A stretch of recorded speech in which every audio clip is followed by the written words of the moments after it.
SIR এর কারণে মৃত্যু হলো বিএলওর হরিহরপাড়ায়। মৃত বিএলওর নাম মায়া মুখার্জি। তার বাড়ি হরিহরপাড়া থানার শ্রীপুর এলাকায়। পরিবার শ্রী লক্ষণ বেরা জুয়েলার্স, কাকদ্বীপ পূর্ব বাজার পোস্ট অফিসের সামনে। সূত্রে জানা যায় তিনি মুর্শিদাবাদের হরিহরপাড়া থানার শ্রীপুর নামপাড়া শিশু শিক্ষা কেন্দ্রের শিক্ষিকা ছিলেন। তিনি শ্রীপুর 251 নম্বর বুথের বিএলও ছিলেন। মৃতের পরিবারের অভিযোগ, তিনি বিএলও হতে চাননি, তাকে জোর করে বিএলও করা হয়েছিল। সেদিন থেকেই মানসিক চাপে ছিলেন তিনি এবং প্রচুর হিয়ারিং হয়েছে। ওই বুথের ভোটার তালিকায় তাদের নাম থাকবে কি থাকবে না সেই আতঙ্কেই ছিলেন তিনি, এবং যদি ভোটার তালিকায় নাম না থাকে গ্রামবাসীরা তার বাড়িতে গিয়ে তার প্রতি চড়াও হবে বলে আতঙ্কে হৃদরোগে তার মৃত্যু হয় আজ সকালে বলে অভিযোগ। আর এই ঘটনায় এলাকায় ব্যাপক চাঞ্চল্য ছড়ায়। বিএলওর কাজ এনাকে দেওয়া হয়েছিল। বিএলও কাজটা এনে প্রথমে নিতে চাইছিল না, যেহেতু এনার স্মার্টফোনের সম্বন্ধে এত ধারণা ছিল না। বয়সও বেশ যথেষ্ট হয়েছিল, প্রায় 58 বছর। তারপরেও এনাকে দেওয়া হয়েছিল, ইনি কাজটা করছিল। এক সমস্যায় টেনশন, কাজ ঠিকঠাক বুঝতে পারতো না। তারপর ছোটো ছেলেও কিছু মাঝে মাঝে সাহায্য করতো। তারপরে বাড়িতে বড় ছেলে হ্যান্ডিক্যাপ, একটা টেনশন, চারিদিকার টেনশন ছিল। হ্যাঁ, তারপরে মাঝখানে কাজটা উনি ছেড়ে দেওয়ার জন্য বলেছিল। তার আগে এই কাজ করতে করতে অসুস্থ হয়, খুব অসুস্থ। মেডিকেলে, বহরমপুর মেডিকেলে প্রায় 1 সপ্তাহ মতন আইসিইউতে ভর্তি ছিল। তারপরে কাজ ছেড়ে দেওয়ার কথা বলে তাকে চাকরি থেকে রিজাইন দেওয়ার জন্য ভয় দেখানো হয়। সেই সব বিভিন্ন টেনশনে আজকে ভোর 3:30টার দিকে প্রায় মারা গেছে। আপনার কি হয়েছে? এটা আমার নিজ ভাই। আপনার নাম? আমার নাম রেখাতুল্লাহ। ফর্মগুলো যখন ডিস্ট্রিবিউট করা হয়ে যায়, তারপরেই মানে একটু ভয় ভয় কাজ করতো।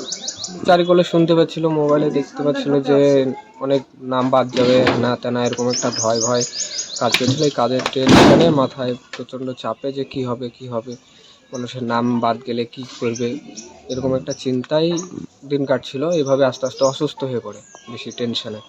তারপরে কতদিন অসুস্থ হয়ে পড়ছিল? আপনার এনুমারেশন ফর্ম যখন পায় হাতে, তারপরে থেকেই আর কি ফর্মগুলো যখন দেওয়া হয়ে যায়। এইভাবেই কিছুদিন থাকার পরে একটা টেনশন ভয় কাজ করার পরে প্রচণ্ড অসুস্থ হয়ে পড়ে। তারপরে বহরমপুর মেডিকেল কলেজে নিয়ে গিয়ে ভর্তি করা হয়।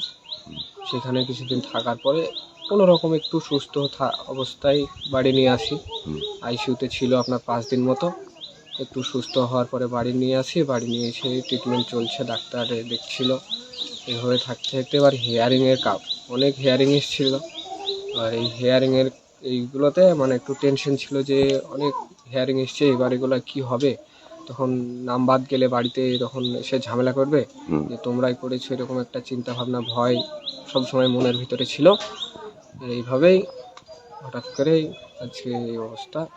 3:30টার সময়। উনি কি হয়েছেন? আমার মা। হ্যাঁ, তো কাজ করতেই পারতো না, ভয়ে ভয়ে চিন্তায় অসুস্থ হয়ে পড়ার পরে আমি মায়ের সঙ্গে হেল্প করেছি। এভাবেই চলছিল। আজকে হঠাৎ করে Sundarban marbles and Sundarban sanitary. Sundarban মার্বেলসের এক্সক্লুসিভ শোরুমে আপনি পাবেন সমস্ত রকম পাথর, গ্রানাইট, টাইলস, যেমন বেঙ্গল টাইলস, জনসন, কাজারিয়া, সেরা ও অরিন্ডা। সঙ্গে পাচ্ছেন রোকা, প্যারিওয়্যার, সেরার সমস্ত রকমের বাথরুম ফিটিংস এবং স্যানিটারি দ্রব্য।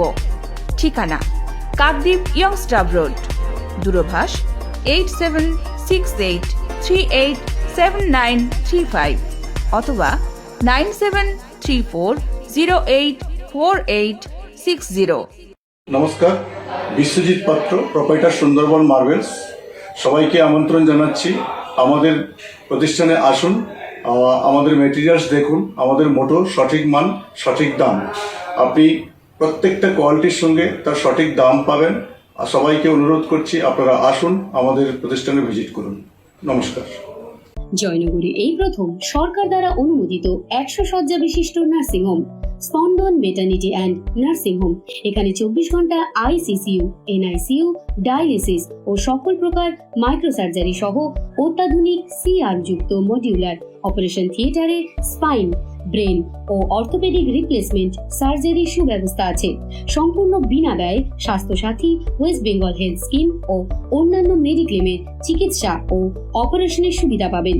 স্পন্দন maternity and nursing home, NABH accredited hospital, থানা ক্রসরোড, জয়নগর, মজিলপুর, দক্ষিণ 24 পরগনা। যোগাযোগ 03218228500 ও 9732607328, 9647346036।